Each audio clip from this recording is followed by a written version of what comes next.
Hi guys, this will be my first commentary video. It's going to be pretty much unedited.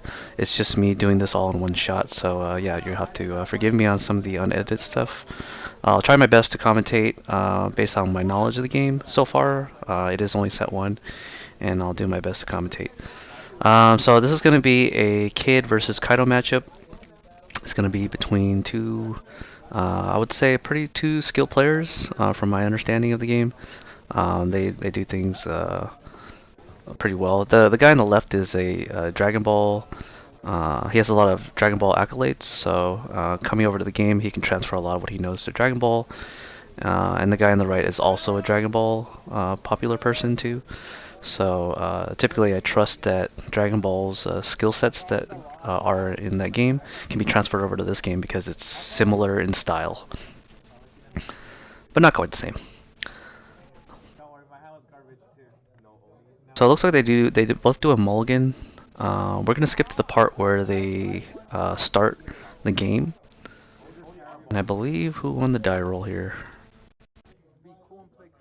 Yeah, so it looks like the Kaido player is going first, so he won the die roll.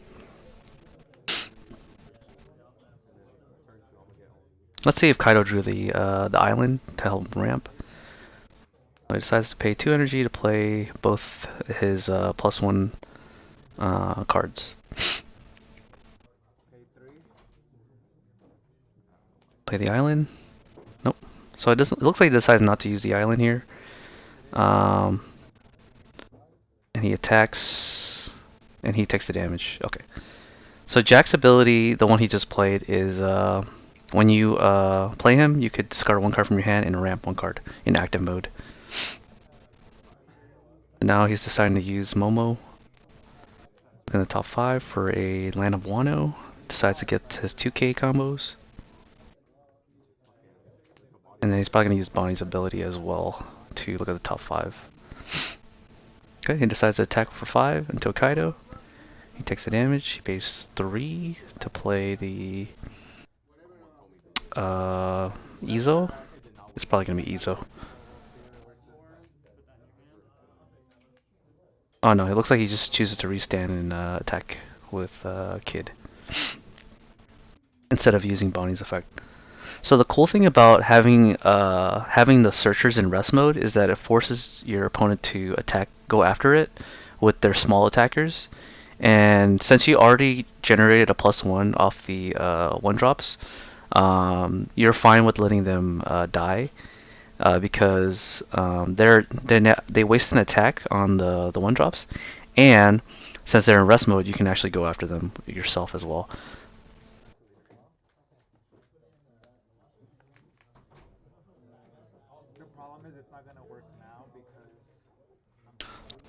So it looks like he attacks with Kaido without putting any dons underneath, trading with the Momo from the hand. And now he plays the Queen to discard 2, and I believe he returns 1 Don here.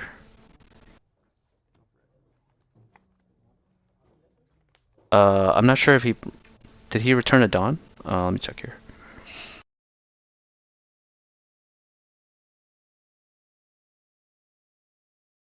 I don't know why it's not playing.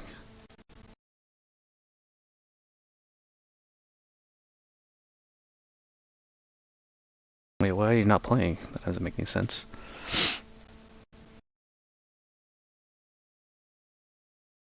Okay, so we're gonna go back to this. So it's 434.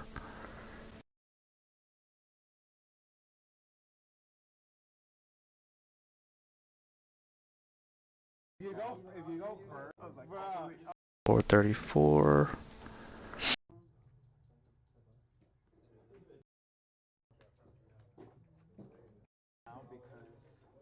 Yeah, so he does. Okay, so he did actually use the -1 Dawn ability. So he returns it, and then he draws 2. Okay, and then he draws 1.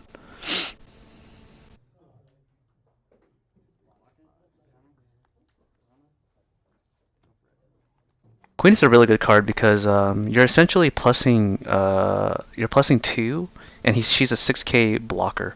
6K is a really good number to force your opponent to discard cards from the hand if they want to save something, or 2K. So that's what I think about Queen. Now he's deciding to use Bonnie's ability to look at the top 5 for Supernova. And he searches for... See, what happens on turn 5 usually for Kid? He can search for Trifulgur, but he can't play it without bouncing something to play another dude. I mean, he could play it, but it would be just kind of a waste.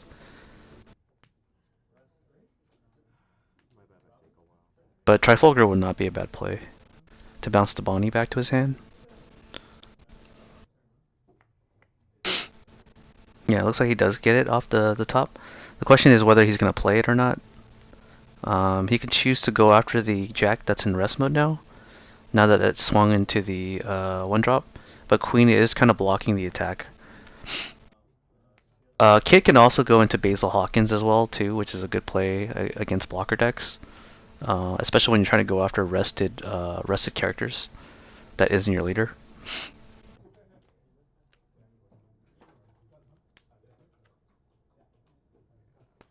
Yep. So he just decides to tap out to play the Kid, to bounce the Bonnie to play probably a Neko main king or a Neko, or he can play an Ezo.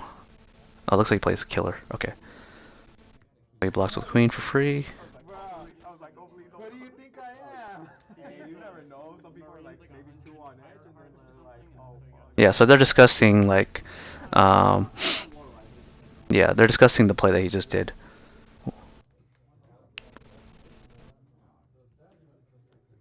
Because the guy on the right knows that he doesn't have any more attackers, that's why he chose to block with the Queen. Otherwise, if there was other attackers, it might have been more of a consideration. Now he attacks with the Jack into the leader, and he combos off with the 2K. Jack is, I believe, is 6K or 4K base. I'm not too sure.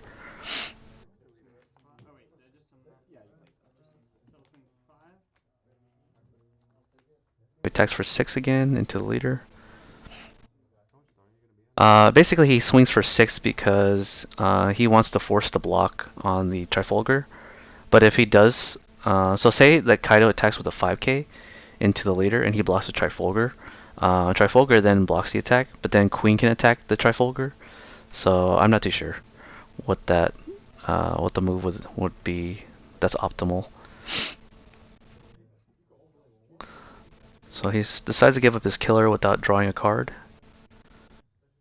And then now Queen can go after the leader. And he takes the damage. Okay.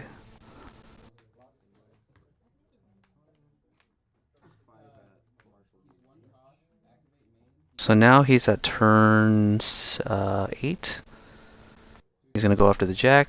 He lets the Jack die since Queen is no longer blocking there. And then he just taps out for the 8-drop.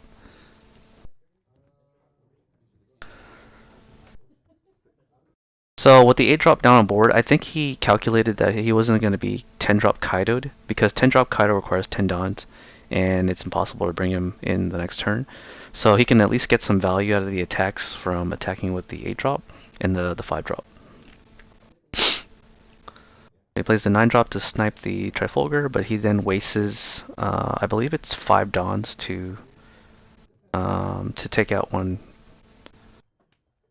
that costs 5 or less, or 6 or less. And it also has Rush. Okay.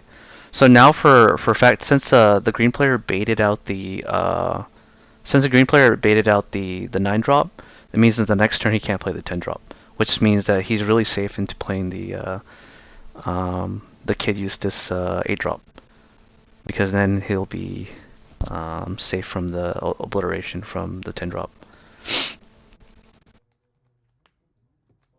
So with 10 Dawn open, he can play the 7-drop to make sure that he can protect his 8-drop. Or he can just play a blocker, whichever works.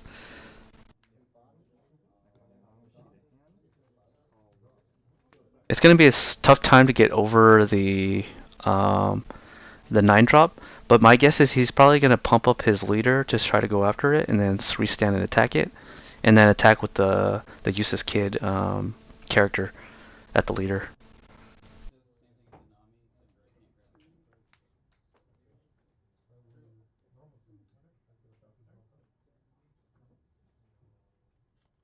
Since the Kaido player is now tapped out of Dawns, it means that Blast Breath is now off, so he can't use it to defend his 9-drop. Okay, decides to use Bonnie's ability.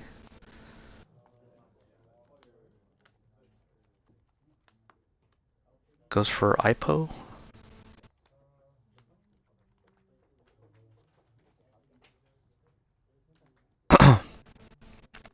IPO is a 2k counter. Rarely ever comes down to rest energy or rest dawn.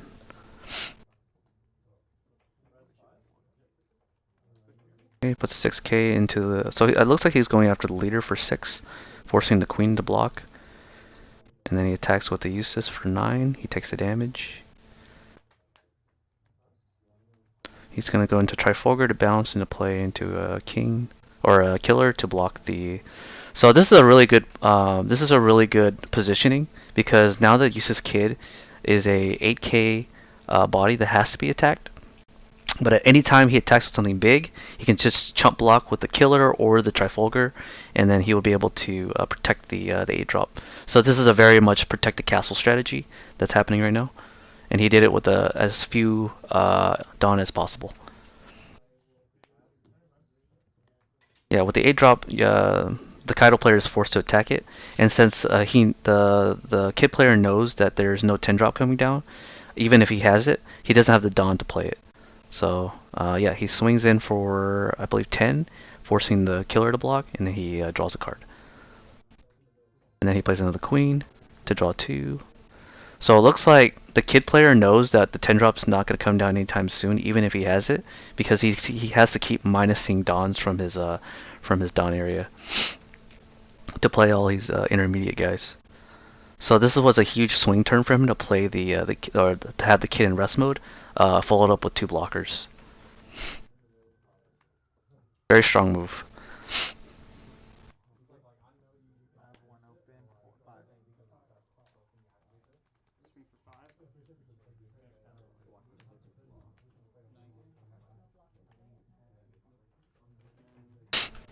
Okay, so now he puts a Dawn underneath him to go up to 9.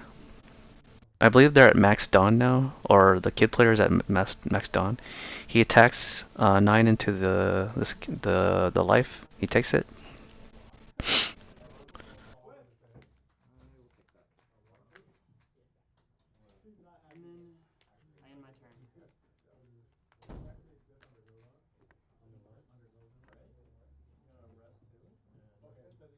I'm not sure what he's going to do here. He can protect his 10 drop with the queens, but over time it's going to be pretty hard to get rid of the 10 drop, so I think he's going for the life. In terms of resource management, that's the best move that he can do. He plays the Bonnie that he returned last turn with Trifulgar and plays it again. And then Bonnie can search for potentially another Trifulgar if he does have it. Really interesting loop. So he plays Basil Hawkins. Basil Hawkins really good against decks that use a lot of blockers. And now he has 5 characters on board. So now he has a blocker that can block the 10 drop from attacking. And another queen to draw 2 to trash 1.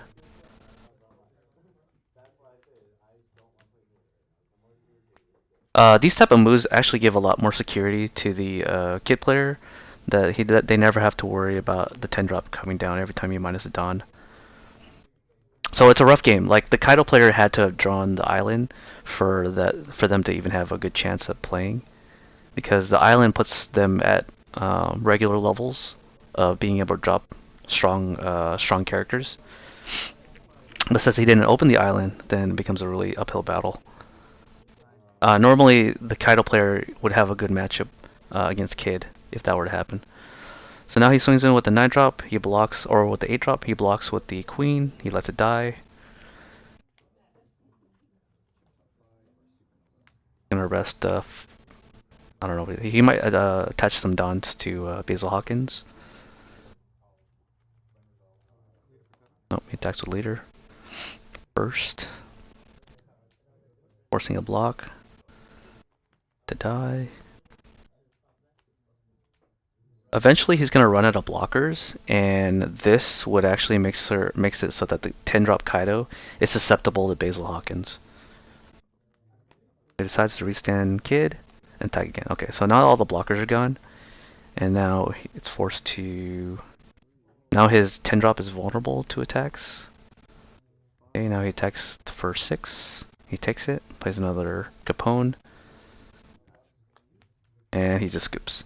Yeah, the thing about BO1 is that sometimes you'll get games where, especially with Kaido, you'll get games where you just will not draw the island, and not drawing the island puts you so far behind in the Kid matchup, despite the fact that you have a decently good matchup, because the 10 drop is the board wiper.